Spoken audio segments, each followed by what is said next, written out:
할렐루야. 하나님께서 오늘도 우리에게 크신 은혜를 베풀어 주실 줄 믿습니다.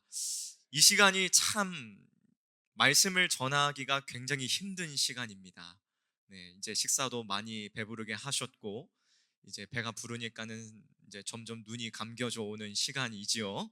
자, 우리 한번 기지개를 한번 펴볼까요? 네, 한번 쭉 한번 펴보세요. 네, 쭉 한번 펴주시고, 자, 옆 사람 어깨를 한번 주물러 볼까요? 네, 한번 어깨를 한번 주물러 주십시오. 네. 우리가 다 같이 힘을 내서 하나님의 말씀을 듣기를 원합니다. 이제 좀 잠이 좀 달아나셨습니까? 아직 덜 달아나신 것 같은 그런 느낌적인 느낌이 들기도 하는데, 네, 오늘도 주의 말씀 안에서 우리가 힘을 얻을 수 있기를 소원합니다. 여러분, 감사라는 이 단어는 느낄 감자에 살해할 사자로 구성된 한자어로서 고마움을 나타내는 인사, 고맙게 여기는 마음이라는 의미를 가지고 있습니다. 또 영어로 감사는 무엇일까요? thank라는 이 단어를 사용을 하죠. 이 thank라는 단어는 생각하다라는 의미를 가진 think에 그 어원을 두고 있습니다. 그리고 구약 성경에서 감사는 야다라는 히브리 단어로 기록이 되어 있는데, 이것은 찬양하다, 고백하다라는 의미를 가지고 있으며, 신약 성경에서는 이것을 은혜 그리고 은총이라는 의미로서 사용을 하고 있습니다. 우리가 이렇게 감사에 대한 여러 가지의 단어들을 살펴보았는데, 이 다양한 단어들의 그 뜻 안에서 공통적으로 발견하게 되는 것은, 감사를 하기 위해서는 반드시 한 가지 선행되는 어떤 행위가 있다는 것을 우리는 발견하게 됩니다. 그것은 바로 생각하는 것, 기억하는 것으로, 사람들은 자신에게 주어진 것이 무엇인지를 생각할 때에 비로소 감사가 나온다는 것입니다. 오늘날 우리 사회는 감사를 잃어버렸습니다. 선행을 베풀어도 감사합니다, 고맙습니다 라는 말을 듣기가 너무나도 어려운 시대에 우리는 살아가고 있지요. 이것을 단순히 사회적인 분위기와 흐름이 그렇기 때문이라고 치부하기도 어렵습니다. 왜냐하면 세상과는 다른 삶을 살아야 하는 그리스도인인 우리들마저도 감사를 잃어버리고 불평과 원망을 일삼고 있기 때문입니다.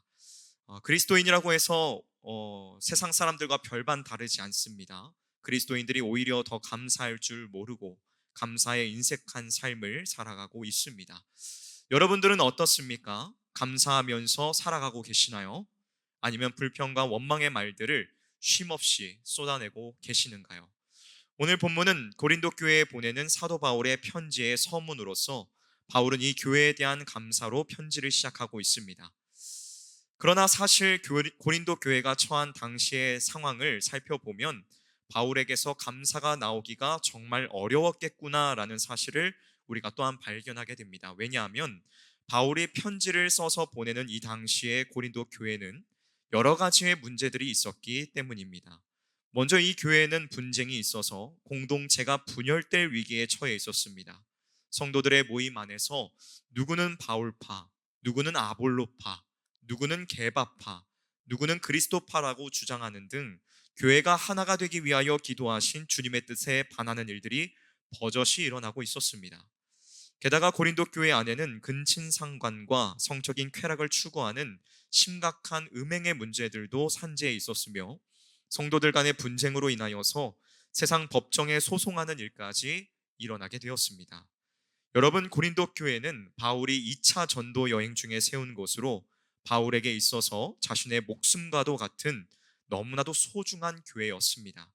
그러한 교회에 이러한 문제들이 생겨났다고 하니 바울의 입장에선 염려가 되었을 것이고, 어쩌면 성도들을 향한 원망도 일어났을 수도 있습니다. 그러나 그는 고린도 교회에 보내는 편지에서 가장 먼저 그들을 향하여 불평을 쏟아 놓으며 불의한 그들의 태도를 지적하며 원망을 하는 것이 아니라 감사의 기도를 하나님께 먼저 올려드리고 있다는 것입니다. 그렇다면 어떻게 그는 감사할 수 있었던 것일까요? 바울이 무엇보다도 먼저 하나님 앞에 감사의 기도를 올려드릴 수 있었던 그 이유는 무엇일까요? 여러분, 바울이 정말 실망스럽고 어려운 상황 속에서도 먼저 감사할 수 있었던 그 이유는 하나님의 은혜가 있었기 때문이었습니다. 오늘 본문 4절에서 바울은 이렇게 증언하고 있지요. 한번 우리가 함께 읽어볼까요? 4절 말씀을 읽어보도록 하겠습니다. 시작. 그리스도 예수 안에서 너희에게 주신 하나님의 은혜로 말미암아 내가 너희를 위하여 항상 하나님께 감사하노니. 아멘. 바울은 지금 자신이 감사하는 그 이유를 하나님의 은혜라고 돌리고 있습니다. 그렇다면 여러분, 여기에서 말하는 하나님의 은혜란 무엇입니까? 그리고 그 은혜는 누구로부터 나오는 것입니까? 은혜란 우리의 형편과 관계없이 전적으로 하나님 자신의 계획을 따라 허락하신 무언가를 말합니다. 조금 어려운 말이죠. 이것을 조금 더 쉽게 설명하자면, 은혜는 우리의 행위와 상관없이 하나님께서 우리에게 허락하신 선물과 같은 것이라는 겁니다. 여러분, 우리는 전적인 하나님의 은혜 안에서 살아가고 있습니다. 믿으십니까? 이것은 변하지 않는 진리로 그 누구도 부정할 수 없는 사실입니다. 우리의 먹는 것, 우리가 입고 있는 것, 살아가는 그 모든 순간들이 주님의 은혜요 선물입니다. 만약 하나님께서 우리에게 주시는 은혜를 잠깐만 중단하셔도 우리와 우리의 존재는 아무것도 아닌 무로 돌아가게 될 것입니다. 때를 따라 도우시는 그 은혜를 거두어 가시면 우리 스스로에게는 한순간도 살아갈 수 있을 만한 힘과 능력이 없다는 것입니다. 우리는 매 시간 모든 순간을 하나님의 은혜 안에 살아가고 있으며 풍성하게 그것을 누리고 있습니다. 인식을 하고 있던, 인식을 하지 못하고 있던 말이지요. 우리가 이 은혜를 생각한다면 감사하지 않을 수 없습니다. 우리에게 주어진 모든 것, 낮에는 햇빛으로 비추시고 밤에는 달빛으로 어둡지 않게 하시며 아름다운 자연 만물을 허락하시고 숨을 쉴 수 있는 코와 볼 수 있는 눈, 냄새를 맡을 수 있는 코를 주신 것, 심지어는 5개의 발가락을 주신 것, 그것마저도 우리에게는 모두 감사한 일이라는 것입니다. 여러분, 만약에 우리의 발가락 중에 엄지 발가락이 사라지면 어떻게 되는지 아십니까? 발가락 4개로도 충분히 살 수 있지, 악으로 깡으로 견디면 되지, 이렇게 생각하시진 않습니까? 그런데 사실 우리의 엄지 발가락만 사라져도 우리는 일어날 수조차 없다고 합니다. 겨우 발가락 하나만 없어졌을 뿐인데 우리의 몸은 균형을 유지하지 못하고 쓰러지고 만다는 것입니다. 이렇게 하나님께서는 우리에게 놀랍고도 오묘한 은혜를 주셨습니다. 그런데 어찌 감사하지 않을 수 있을까요? 그런데 하나님께서는 이보다 더욱더 큰 은혜를 저와 여러분들에게 허락하셨습니다. 그것은 복음을 통한 구원의 놀라운 은총을 베풀어 주셨다는 것입니다. 여러분, 우리는 본래 아담의 범죄 이후로 하나님과 원수가 되어 영원한 사망 가운데 처해야 할 멸망받아 마땅한 마귀의 자식들이었습니다. 하나님의 말씀을 사랑하고 그 말씀을 듣고 순종하기를 즐거워하기보다는 죄를 사랑하고 그것에 몽땅 마음을 빼앗겨 우리의 왕자를 그것에게 내어준 하나님이 보시기에 심히 불쾌한 자들이었습니다. 그러나 하나님의 긍휼의 사랑과 끝이 없는 인자하심, 무궁한 자비로 유일한 아들 독생자 예수 그리스도를 보내주시어서 우리의 죄를 모두 담당하여 십자가에 죽게 하심으로, 그 보혈의 피를 흘리게 하심으로 구원의 놀라운 길을 베풀어 주셨다는 것입니다. 그리고 예수를 구주로 믿는 그 믿음을 성령을 통해 우리에게 허락하시고 죄인된 우리를 의인이라 선언하시며 거룩한 하나님의 자녀로 삼아 주셨습니다. 여러분, 이 은혜는 아무에게나 주어진 것이 아닙니다. 물론 예수를 구주로 시인하기만 하면 이 은혜 안에 확실하게 거하여 그 모든 유익들을 누리게 되겠지만, 그렇다고 해서 이 일이 아무에게나 일어나는 것은 아니라는 사실입니다. 오직 하나님께서 선택하신 하나님의 백성이 아니면 마귀의 자식에서 하나님의 자녀가 되는 이러한 놀라운 기적은 일어날 수가 없습니다. 그러므로 여러분, 감사하십시오. 감사하십시오. 하나님께서 나를 택하사 자녀가 되게 하셨음을, 의인으로 삼으셔서 구원의 기쁨 안에 거하게 하셨음으로 인하여 감사하시기를 바랍니다. 우리의 감사는 단순히 물질을 더 많이 버는 직업을 얻게 되는 데에서, 연봉이 상승하고 직급이 올랐다는 데에서 나오는 것이 아닙니다. 물론 그러한 일들로 인해서도 감사해야겠지요. 그러나 우리는 예수 그리스도 안에서 생명을 얻고 영원한 하늘나라의 기업을 얻었다는 이 놀라운 사실들로 인하여 더욱 감사하며 기뻐할 수 있어야만 합니다.